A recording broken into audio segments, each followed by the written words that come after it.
नमस्कार। जय हिंद दोस्तों। आज हम केमिस्ट्री के क्लास के अंतर्गत चैप्टर 1 में मैटर की जो नेचर है और उसके बिहेवियर को समझने वाले हैं। तो चलिए शुरू करते हैं। आज का जो टॉपिक है मैटर क्या चीज है। पूरे ब्रह्मांड को हम देखते हैं तो ब्रह्मांड जो है दो चीजों से मिलकर बना है। पहला चीज है मैटर और दूसरा चीज है एनर्जी। पहला पदार्थ और दूसरा ऊर्जा। पूरा ब्रह्मांड जो है कितने चीजों से मिलकर बना है? एक मैटर और दूसरा एनर्जी। आज का टॉपिक है मैटर। तो सबसे पहले हम मैटर क्या चीज है उसको समझ लेते हैं। हमारे चारों ओर हम ध्यान से देखते हैं तो बहुत सारे वस्तुएं हमको दिखाई दे रहा है और ये वस्तु जो है पदार्थ के किसी न किसी स्टेज में है, किसी न किसी अवस्था में मौजूद है। चाहे वो सॉलिड फॉर्म में हो, चाहे वो लिक्विड फॉर्म में हो, चाहे गैस में हो। तो ये हमारे चारों ओर हमको क्या नजर आता है? पदार्थ। अब पदार्थ को देखते हैं तो इसका जो एक बेसिक गुण पहले हमको दिखाई दे रहा है कि वह स्थान घेरा हुआ है। ऑक्यूपाइड्स ऑफ स्पेस। स्पेस क्या हुआ है? वो घेरा हुआ है। दूसरा चीज है इनमें हमको द्रव्यमान नजर आ रहा है। इनका अपना कुछ न कुछ मास है। तो इस आधार पर हम पदार्थ को पहचान गए कि पदार्थ की दो बेसिक नेचर है। वह एक पहला स्थान घेरती है, दूसरा उनका अपना स्वयं का क्या होता है? द्रव्यमान होता है। अब इससे हम एनर्जी को तुलना करते हैं।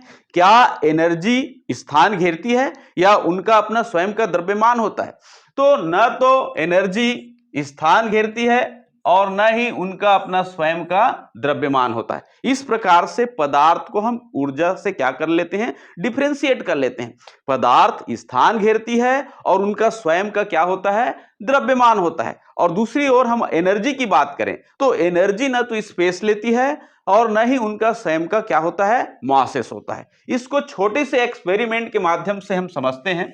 और एक्सपेरिमेंट के लिए हम एक कांच का बड़ा जार लेते हैं, बीकर लेते हैं और उसमें हम पानी भर देते हैं। ये हमने पानी भर दिया। अब एक छोटा कांच का हम बीकर लेते हैं जिसको उल्टा करके सीधा इसके अंदर डुबा देते हैं। तो एक छोटा कांच का बीकर हम ले लिए। अब सीधा इसको हम क्या किए हैं? उल्टा डुबाए हैं। तो उल्टा डुबाने से क्या होगा? इसके अंदर पानी प्रवेश नहीं करेगी। क्यों पानी प्रवेश नहीं किया उसको हम समझते हैं। क्योंकि जैसे ही हम उल्टा इसको डुबाते हैं तो इसमें पहले से ऑलरेडी गैस भरा हुआ है। हमारे चारों ओर हमको खाली जरूर दिखाई दे रहे हैं। जहां पर खाली दिखाई दे रहा है वहां खाली नहीं है, वहां भी पदार्थ की कोई ना कोई अवस्था वाला वस्तु मौजूद है। तो क्या मौजूद रहता है? चारों ओर हमारे गैस मौजूद होता है। तो वही ये बीकर के अंदर है। जो गैस इसको पानी को अंदर जाने से क्या कर रहा है? रोक रहा है।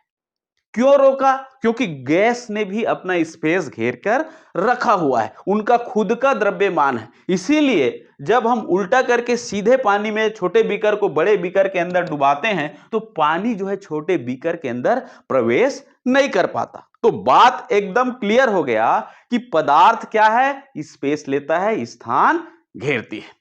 ठीक। अब दूसरा चीज है, इसकी तुलना हम लाइट से करते हैं। इसके ऊपर हम लेजर लाइट का प्रयोग करते हैं। एक लेजर लाइट लेते हैं जो मोनोक्रोमेटिक लाइट प्रवाह करता है। लेजर लाइट लेने के बाद लेजर लाइट की बीम को इस टेस्ट ट्यूब में या इस परख नली से गुजारते हैं। गुजारने के बाद हमको पता चलता है कि ये जो लेजर लाइट का बीम है इस परख नली से आसानी से गुजर रहा है। हमको चमकीला दिखाई दे रहा है उसका मार्ग।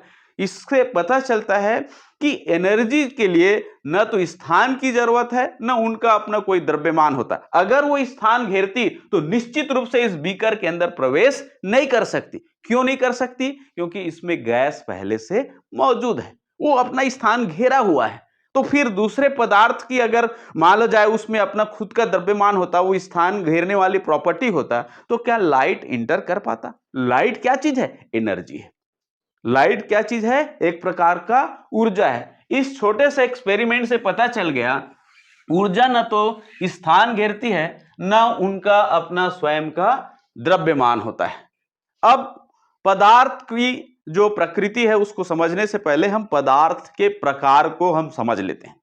पदार्थ को हम दो रूपों में बांटेंगे, एक फिजिकल स्टेट के आधार पर और एक केमिकल स्टेट के आधार पर। तो सबसे पहले हम समझते हैं पदार्थ की जो फिजिकल स्टेट है। भौतिक अवस्था के आधार पर पदार्थ को हम तीन रूपों में पहचानते हैं, एक गैस फॉर्म में, दूसरा लिक्विड फॉर्म में और तीसरा सॉलिड फॉर्म में। तो भौतिक अवस्था के आधार पर पदार्थ को हम तीन भागों में बांट करके पढ़ते हैं। तो सबसे पहले हम देखते हैं पदार्थ की गैस अवस्था। गैस अवस्था में जो उनके पार्टिकल होते हैं, जो कण होता है, गैस के जो अणु होता है, वो काफी दूर दूर होता है और दूर दूर होने के कारण से ये गैस हमको सामान्य आंखों से दिखाई नहीं देता है। कारण सिर्फ इतना है, गैस हमको क्यों नहीं दिखाई देता? क्या गैस अदृश्य चीज है? बिल्कुल नहीं है। गैस इसलिए हमको नहीं दिखाई देता कि गैस में जो पार्टिकल होता है वो दूर दूर होता है। अगर गैस की पार्टिकल को पास पास लाया जाए, कंप्रेस्ड किया जाए, तो निश्चित रूप से वो लिक्विड फॉर्म में आ जाएगा और लिक्विड फॉर्म में हम उस गैस को क्या कर सकते हैं? दे सकते हैं। जैसे एलपीजी सिलेंडर, एलपीजी सिलेंडर के अंदर जो गैस भरा जाता है वो अंदर जाकर के लिक्विड फॉर्म में आ जाता है।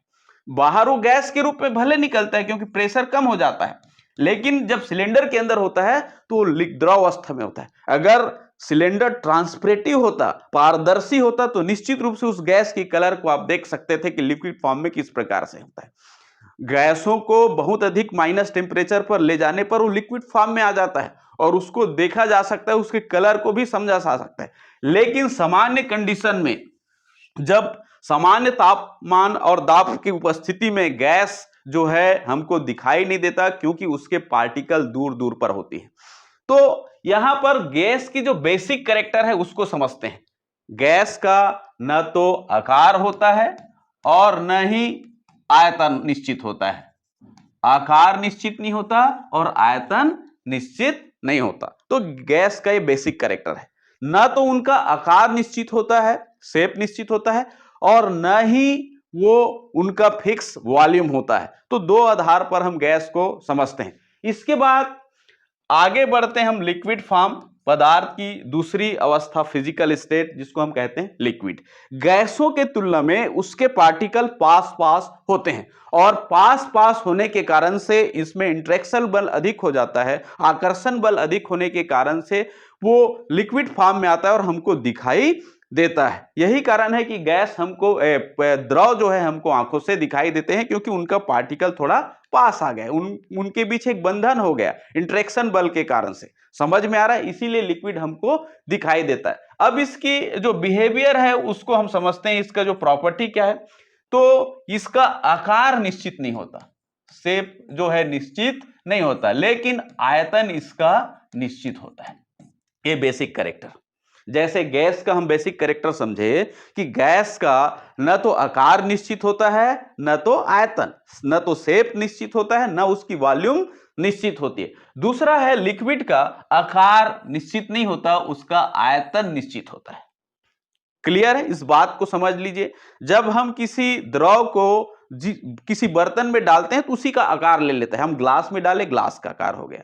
समझ में आ रहा है? बीकर में लिए तो बीकर का आकार का ले लेता है। तो जिस पॉट में, जिस बर्तन में हम किसी भी लिक्विड को डालते हैं तो उसी का आकार को ग्रहण कर लेता है। इसका मतलब साफ है कि जो लिक्विड है उनका आकार निश्चित नहीं होता, एक प्रॉपर्टी। दूसरा चीज आयतन तो होती है, इसका अपना स्वयं का क्या होता है, आयतन फिक्स्ड होता है। जितना आयतन वो कहीं पर भी रहे उसका आयतन क्या होती है, निश्चित होती है। तो लिक्विड का प्रॉपर्टी है उसका आकार भले ही निश्चित ना हो लेकिन उसका आयतन निश्चित होती है। अब आ जाते हैं तीसरा, सॉलिड फॉर्म, जो पदार्थ की तीसरी अवस्था है जिसको हम कहते हैं सॉलिड। और सॉलिड में जो है, जो उनके कण होते हैं, उनके पार्टिकल होते हैं, वो बहुत पास पास होता है, डेंस होता है। और डेंस होने की वजह से ये सॉलिड फॉर्म में होता है, ठोस अवस्था में होता है। और ठोस अवस्था में होने के कारण से इसका जो आकार है वो भी निश्चित होता है और इनका आयतन भी क्या होता है, निश्चित होता है। तो आकार और आयतन के आधार पर हमने गैस, लिक्विड और सॉलिड को क्या किए हैं, डिफरेंशिएट किए हैं। एक बार फिर से हम देख लेते हैं कि गैसों का न तो आकार निश्चित होता है, न ही उनका आयतन निश्चित होता है। दूसरा चीज है, लिक्विड में हम आते हैं तो इसका आकार निश्चित नहीं होता। जिस बर्तन में इसको डालो उस बर्तन का वो क्या ले लेता है, शेप ले लेता है, लेकिन वॉल्यूम इसका क्या होता है, निश्चित होती है।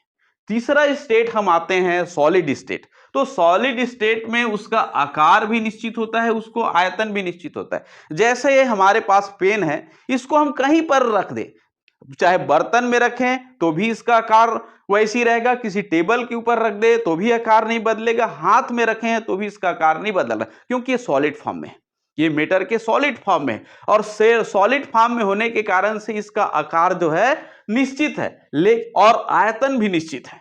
तो ये आकार और आयतन के आधार पर हमने गैस, लिक्विड और सॉलिड जो पदार्थ की तीन बेसिक स्टेज है फिजिकली रूप से, उसको समझ लिया। हालांकि पदार्थ की चौथी अवस्था भी खोजा जा चुका है, जिसको हम कहते हैं प्लाज्मा। पदार्थ की चौथी अवस्था कौन सा है? प्लाज्मा है। और प्लाज्मा है क्या चीज? ये अंतरिक्ष की बातें। अंतरिक्ष में जितने भी आयनीकृत जो पार्टिकल है उसको हम प्लाज्मा कहते हैं। तो बेसिक डिफरेंट क्या है? पदार्थ की चौथी अवस्था प्लाज्मा को क्यों माना गया है उसको समझ लीजिए। जितने भी हमको प्रकृति में, पृथ्वी में पदार्थ की तीन अवस्था में तत्व पाए जाते हैं। किसी पदार्थ को अगर देखोगे पृथ्वी में तो तीन अवस्था में पाया जाता है, गैस है, लिक्विड है और सॉलिड। और तीनों अवस्थाओं में उसको देखोगे तो पदार्थ किससे मिलकर बना हुआ है? परमाणुओं से मिलकर बना हुआ। चाहे वो गैस फॉर्म में हो, चाहे लिक्विड फॉर्म में हो, चाहे सॉलिड फॉर्म में। इनका सबसे छोटा पार्टिकल को उठाओगे तो वो एटम होता है, परमाणु होता है। ठीक है, तो परमाणु तीन सब पार्टिकल, हमको मालूम है परमाणु के नाभिक में प्रोटॉन और न्यूट्रॉन होता है, इलेक्ट्रॉन चारों ओर विभिन्न कक्षक में चक्कर लगाते हैं। तो एटम का तीन बेसिक पार्टिकल हो गया, प्रोटॉन, न्यूट्रॉन और इलेक्ट्रॉन। प्रोटॉन को देखोगे तो इसके ऊपर पॉजिटिव चार्ज होता है, न्यूट्रल के ऊपर कोई चार्ज नहीं होता और इलेक्ट्रॉन के ऊपर माइनस चार्ज होता है। ये पृथ्वी में जितने भी मैटर पाया जाता है उसके एटम को देखने से यही संरचना आपको नजर आएगा, चाहे वो गैस फॉर्म में हो, चाहे वो लिक्विड फॉर्म में हो, चाहे वो सॉलिड फॉर्म में हो। सबके एटम को अगर बाहर निकाल के चेक करोगे तो उसके इलेक्ट्रॉन में आपको माइनस चार्ज दिखाई देगा, प्रोटॉन में प्लस चार्ज दिखाई देगा। लेकिन हम अंतरिक्ष में चले जाते हैं तो अंतरिक्ष में जो आयंस हमको दिखाई देता है, एटम्स दिखाई देता है, उल्टा है, इलेक्ट्रॉन के ऊपर पॉजिटिव चार्ज होता है। समझ में आ रहा है? यहां पर इलेक्ट्रॉन के ऊपर कौन सा चार्ज है? निगेटिव चार्ज है। जो इलेक्ट्रॉन निकलता है एटम से उसके ऊपर पॉजिटिव चार्ज होता है। हमारा पृथ्वी में ये पदार्थ की तीन अवस्था है और तीनों अवस्था के एटम को हम देखेंगे तो इलेक्ट्रॉन के ऊपर कौन सा चार्ज होता है? निगेटिव चार्ज होता है। चाहे पदार्थ कुछ भी हो, चाहे ठोस अवस्था में हो, चाहे सॉलिड अवस्था में हो, चाहे गैस अवस्था में, जितने भी प्रकृति में तत्व पाए जाते हैं, 118 एलिमेंट की आज खोज करके हम बैठे हैं वैज्ञानिक लोग, तो उसको देखोगे तो प्रत्येक जो एटम है उसके जो इलेक्ट्रॉन होता है उसके ऊपर माइनस चार्ज होता है। लेकिन अंतरिक्ष में जाते हैं तो अंतरिक्ष में जो आयनीकृत एटम है उसकी विशेषता है, अगर उस इलेक्ट्रॉन को आप चेक करोगे चार्ज, तो उसके ऊपर, इलेक्ट्रॉन के ऊपर कौन सा चार्ज होता है? पॉजिटिव चार्ज होता है। इसीलिए वैज्ञानिकों ने कहा कि एक अलग अवस्था में है और उसका नाम दे दिया उसने प्लाज्मा। ये पदार्थ की चौथी अवस्था है जो अंतरिक्ष में आयनीकृत एटम से मिलकर बना है और इस आयन को देखोगे तो इलेक्ट्रॉन के ऊपर पॉजिटिव चार्ज होता है। तो सामान्य रूप से जो पृथ्वी में पदार्थ की तीन अवस्था है, गैस, लिक्विड, सॉलिड, और चौथी अवस्था पदार्थ की खोजी जा चुकी है, वो हो गई प्लाज्मा। अब ये हो गया अंतर किसके आधार पर? भौतिक आधार पर पदार्थ की तीन अवस्था। हमने पढ़ा गैस, हमने पढ़ा लिक्विड और हमने पढ़ा सॉलिड। आगे हम बढ़ते हैं, केमिकली रूप से, रासायनिक रूप से हम पदार्थ की अवस्था को समझते हैं। तो मॉडर्न साइंस ने, आधुनिक विज्ञान ने पदार्थ को तीन भागों में बांट रखा है केमिकली रूप से। एक है एलिमेंट्स और दूसरा है कंपाउंड और तीसरा है मिश्रण। ये रासायनिक आधार पर केमिकली रूप से इसको क्या किया गया है? बांटा गया है। रासायनिक जो प्रॉपर्टी है उसके आधार पर पदार्थ को तीन भागों में। सबसे पहले हम पढ़ते हैं एलिमेंट्स, तत्व है क्या चीज। तो आज हमारे पास 118 तत्व मौजूद है। कितने तत्व मौजूद है? 118 तत्व, जिसमें से 94 तत्व को मानव निर्मित है, मनुष्यों ने बनाया है, और 24 तत्व जो है प्रयोगशाला में बनाई गई। सॉरी, जो 94 तत्व है वो प्रकृति के द्वारा निर्मित है और 24 जो तत्व है वो मानव निर्मित है। ये नेचर के द्वारा और इसको मानव के द्वारा बनाया गया है। तो आज हमारे पास 118 तत्व है। इन 118 तत्वों को आप ध्यान से देखोगे तो उसमें एक बेसिक स्ट्रक्चर होता है, इलेक्ट्रॉन, प्रोटॉन और न्यूट्रॉन। इसको हम किसी भी प्रकार का केमिकल मेथड से और फिजिकल मेथड से क्या नहीं कर सकते, तोड़ नहीं सकते। तो एलिमेंट की विशेषता है कि पदार्थ का वह सिंपल फॉर्म है और इसे किसी भी केमिकल या फिजिकल मेथड से हम क्या नहीं कर सकते, तोड़ नहीं सकते। तो एलिमेंट किसी पदार्थ की सामान्य अवस्था है, सबसे सिंपल फॉर्म है, जिसे किसी भौतिक विधि और रासायनिक विधि से तोड़ा नहीं जा सकता। उसको हम क्या कहते हैं, elements. Like that hydrogen, helium, sodium, gold, silver, zinc. ये क्या चीज है, एलिमेंट है। इसको आप तोड़ नहीं सकते, न तो आप रासायनिक विधि से तोड़ सकते, न किसी भौतिक विधि से। इसको क्या कहते हैं, इसी को हम क्या कहते हैं, एलिमेंट्स कहते हैं। अब दूसरा आ जाते हैं कंपाउंड। कंपाउंड क्या चीज है, दो या दो से अधिक एलिमेंट्स या मॉलिक्यूल से कोई रासायनिक अभिक्रिया होती है तो नया जो प्रोडक्ट बनता है उसको हम क्या कहते हैं, कंपाउंड कहते हैं। मतलब कंपाउंड में दो या दो से अधिक एटम्स या मॉलिक्यूल आपस में केमिकल बॉन्डिंग के द्वारा जुड़ा होता है। जैसे कार्बन की अभिक्रिया हम ऑक्सीजन गैस से कर देते हैं तो जो नया पदार्थ बनता है वो कार्बन डाइऑक्साइड है। तो कार्बन डाइऑक्साइड है क्या चीज, कंपाउंड है। अब इस कंपाउंड को आप ध्यान से देखोगे तो इसमें दो चीज है, एक कार्बन है और दूसरा ऑक्सीजन गैस है। और रासायनिक अभिक्रिया के द्वारा ये बना हुआ है, केमिकल रिएक्शन के द्वारा इसका निर्माण हुआ। पानी क्या चीज है, कंपाउंड है। हाइड्रोजन और ऑक्सीजन के रासायनिक अभिक्रिया से इसका निर्माण हुआ है। अब हमको इसको तोड़ना है तो सामान्य भौतिक विधि से या भौतिक फिजिकल जो मेथड है उसके द्वारा हम इसको ब्रेक नहीं कर सकते। केमिकल रिएक्शन के द्वारा ये तैयार हुआ है तो इसको तोड़ने के लिए भी हमको रासायनिक विधियों का क्या करना पड़ेगा, उपयोग करना पड़ेगा। या सामान्य भौतिक विधियों द्वारा, फिजिकल मेथड के द्वारा इसको हम क्या नहीं कर सकते, पृथक नहीं कर सकते। किसको, कंपाउंड को। ये विशेषता है कंपाउंड का। तो कंपाउंड क्या चीज है, शुद्ध मैटर के अंतर्गत आता है। अब तीसरा आ जाते हैं मिश्रण। मिश्रण जो है अनिश्चित मात्रा में दो या दो से अधिक पदार्थों को मिला करके बनाया जाता है, जिसमें मात्रा जो है निश्चित नहीं होता। जैसे हम कंपाउंड से इसकी तुलना करें तो कंपाउंड में जो एटम है वो निश्चित अनुपात में है। जैसे कार्बन डाइऑक्साइड की बात करें तो एक कार्बन है, दो ऑक्सीजन है। पानी की बात करें तो दो हाइड्रोजन और एक ऑक्सीजन है। पानी की अगर सूत्र को हम देखते हैं कैसे निश्चित अनुपात में है ये, तो 2:1 में है। पानी चाहे किसी भी दुनिया का ले लो, चाहे बर्फ का पानी ले लो, चाहे वेपर का ले लो, चाहे लिक्विड फॉर्म में ले लो, जब उसका मॉलिक्यूल को आप बाहर निकालोगे तो आपको दो हाइड्रोजन और एक ऑक्सीजन उसके अंतर्गत दिखाई देंगे। निश्चित अनुपात, दुनिया के कहीं भी पानी ला लो, अगर पानी की फार्मूला में को ध्यान से देखोगे या देखा जाए तो उसमें आपको दो हाइड्रोजन और एक ऑक्सीजन, देखने से तो आपको पता नहीं चलेगा, समझ में आ रहा है, एक्सपेरिमेंट के द्वारा पता चलता है। सामान्य रूप से कोई भी जो मॉलिक्यूल है उसको आंखों से हम नहीं देख सकते, क्योंकि एटम मॉलिक्यूल बहुत ही छोटा पार्टिकल है, पदार्थ की बहुत छोटा पार्टिकल है, उसको हम आंखों से देख ही नहीं सकते। लेकिन उसकी बिहेवियर और उसके नेचर, उसके केमिकल नेचर के कारण से हम उसको अलग से पहचान कर लेते हैं। तो कहीं भी जाओ तो दुनिया में जो भी पानी आपको मिलेगा उस पानी में आपको H2O में दो हाइड्रोजन और एक ऑक्सीजन मिलेगी। मतलब प्रत्येक एटम जो है एक निश्चित अनुपात में बंधा हुआ है। मतलब कंपाउंड की विशेषता है कि उसमें जो परमाणु होता है वो निश्चित अनुपात में होते हैं। दूसरी ओर हम देखते हैं मिक्सचर। मिक्सचर में दो या दो से अधिक पदार्थों को मिलाकर के बनाया जाता है और इसमें पदार्थ निश्चित मात्रा में नहीं मिला रहता है, कोई निश्चित अनुपात में नहीं मिला रहता है, उसको हम कहते हैं मिश्रण कहते हैं। मिश्रण भी दो प्रकार का होता है, एक होमोजीनियस और दूसरा है हेट्रोजीनियस, समांगी और विसमांगी। होमोजीनियस, ठीक, और दूसरा है हेट्रो।